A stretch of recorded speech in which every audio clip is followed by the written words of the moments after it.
Saludos hermanos, nos encontramos en una edición más de A los pies del maestro. Para los que están sintonizando por primera vez nuestro canal de Padre Jorge Yamil, soy sacerdote de la Iglesia Católica y en este canal nos dedicamos a tocar temas acerca de nuestra fe.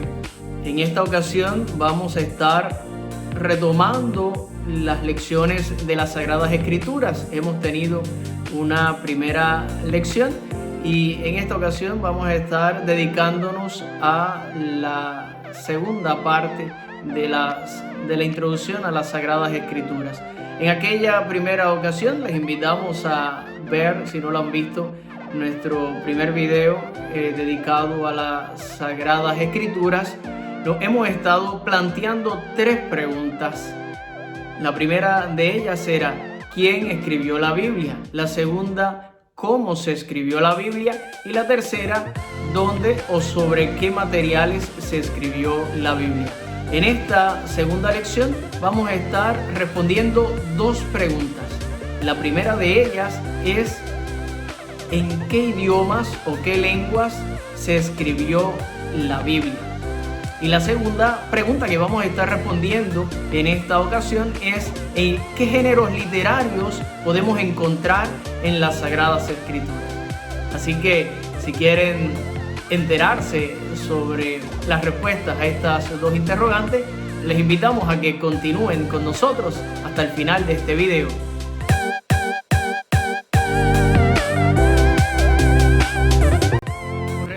A la primera pregunta, ¿en qué idiomas o lenguas fue escrita la Biblia?, podemos comenzar respondiendo del siguiente modo: en tres idiomas: hebreo, arameo y griego.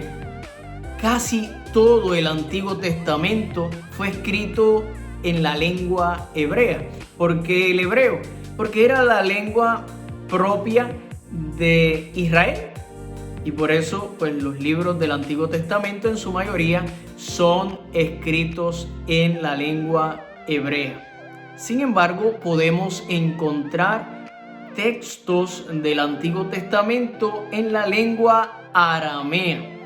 Es la lengua que solía hablar Jesús, en la que se comunicaba a su pueblo, se comunicaba con los discípulos y se comunicaba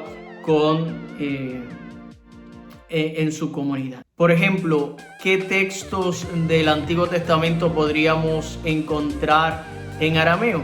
Pues algunos capítulos de Esdras, de Jeremías, de Daniel, y del Nuevo Testamento, el original del Evangelio según San Mateo se escribió en arameo.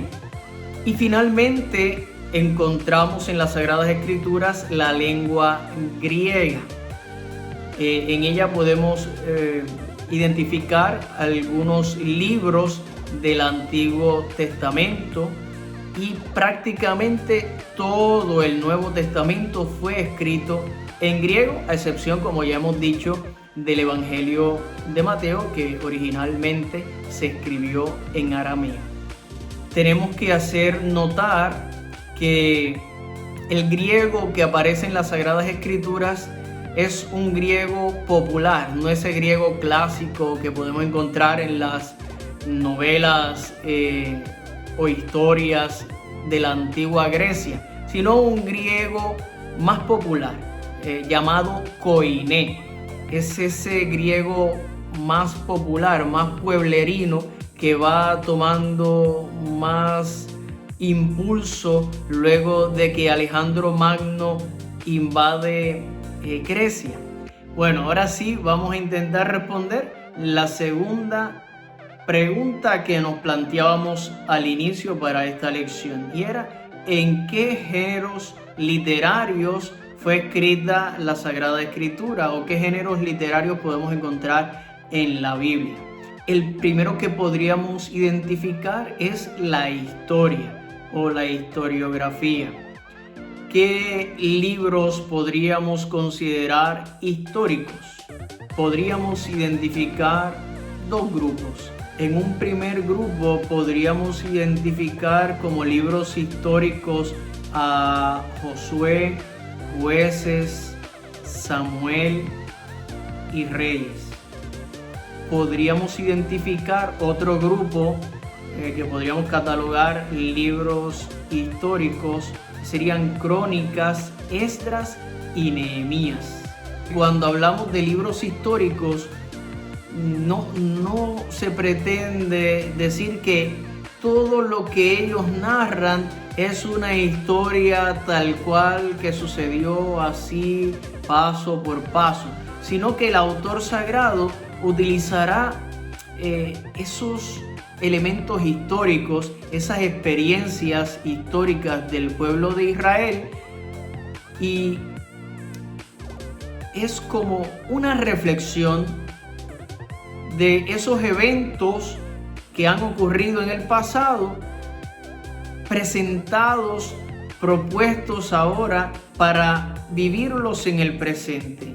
Es decir, eso que sucedió, eso que aconteció ya en el pueblo, ahora el autor sagrado reflexiona en esos eventos para llevar al pueblo a aprender de ellos, a tomar lo bueno que ha sucedido, pero sobre todo evitar caer nuevamente en los errores que se cayó en el pasado.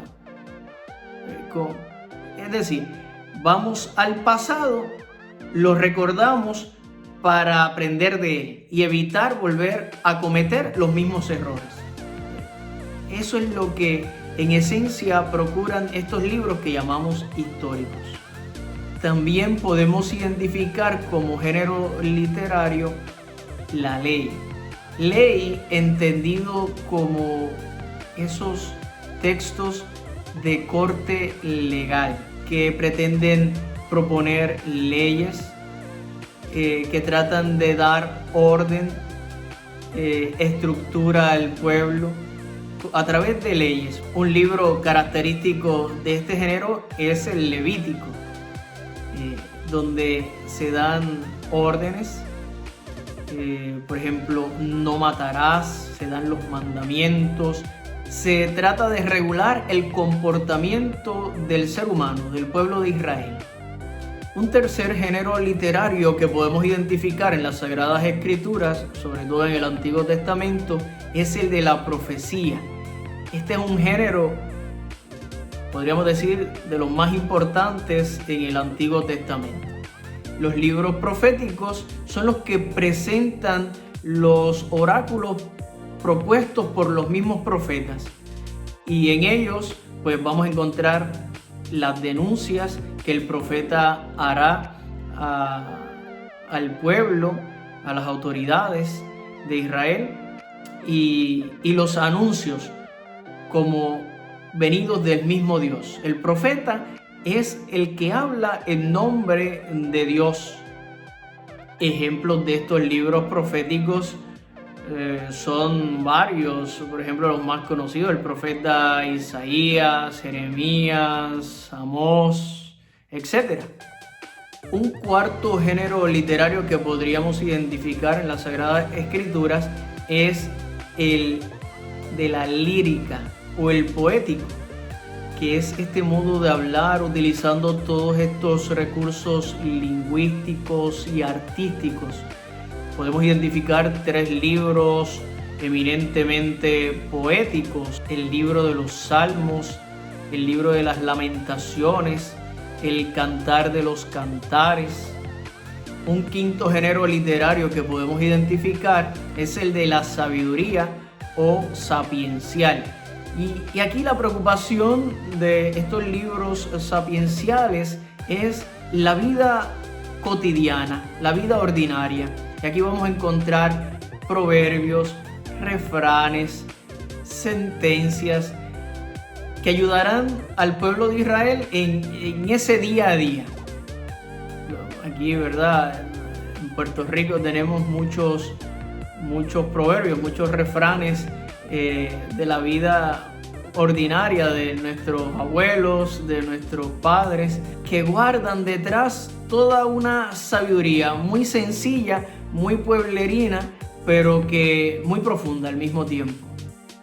Un sexto género literario que podríamos identificar es el apocalíptico. Y aquí pues esto crea mucho, ¿verdad? Lleva mucho a la imaginación, a todo esto como catastrófico, de final de los tiempos. Y no, este género literario surge en momentos de opresión, de calamidades que esté sufriendo el pueblo del Señor. Este género literario se caracteriza principalmente por las revelaciones sobre el porvenir, sobre el futuro, sobre lo que va a acontecer más adelante. Y en él abundan las visiones simbólicas, las alegorías enigmáticas, presentará imágenes sorprendentes, hará utilización de los números, del significado numérico. Libros característicos de este género literario, por ejemplo, en el Antiguo Testamento podríamos identificar el libro de Daniel, y en el Nuevo Testamento pues nada más y nada menos que el libro que lleva este mismo nombre, el libro del Apocalipsis. Un séptimo género literario que podríamos identificar es el de las cartas o epistolar. Y este suele resaltar en el Nuevo Testamento, al punto de que la mitad prácticamente del Nuevo Testamento son cartas, epístolas. Podemos encontrar cartas dirigidas a una comunidad, como por ejemplo a los Corintios, a los Efesios, en San Pablo, entre otras. O cartas ya dirigidas a una persona, por ejemplo, discípulos o amigos de San Pablo, Timoteo, Tito, Filemón. Son cartas ya no dirigidas a una comunidad, sino a una persona en particular. Claro que estaba al frente de una comunidad también, y con esas exhortaciones de San Pablo, pues se estaba de alguna manera tocando a la comunidad o tratando de llegar a esa comunidad. Antes de finalizar, quisiera dejar claro que aunque hemos mencionado ejemplos de libros en cada uno de estos géneros literarios, no entendamos que todo el libro es solamente este género literario. Un libro habrá podido presentar varios géneros literarios, incluso utilizado distintos recursos literarios en un mismo libro, ¿verdad? Porque muchos de ellos no fueron escritos por una misma persona, o no fueron escritos de hoy para mañana. Varios de los libros de la Sagrada Escritura atravesaron por años de escritura, de reflexión. Por lo tanto, habrán distintos autores, distintos géneros literarios, distintos recursos. Bueno, esto ha sido todo por hoy. Espero que esta pequeña lección les haya podido ayudar un poco más a comprender las Sagradas Escrituras, para que cuando nos toque encontrarnos con la palabra tengamos todo este trasfondo, entendiendo que hay un mensaje detrás. Aunque hay muchas imágenes, aunque está con un estilo, un género literario, tratar de identificar el mensaje que el autor sagrado nos quiere comunicar de parte de Dios. Y no solo nos quedemos en el adorno o en la imagen muy extravagante, sino que tratemos de llegar, ¿verdad?, a ese mensaje que Dios nos ha querido transmitir, que es su palabra. Bueno, esto ha sido todo por hoy y esperamos poder encontrarnos en una próxima ocasión.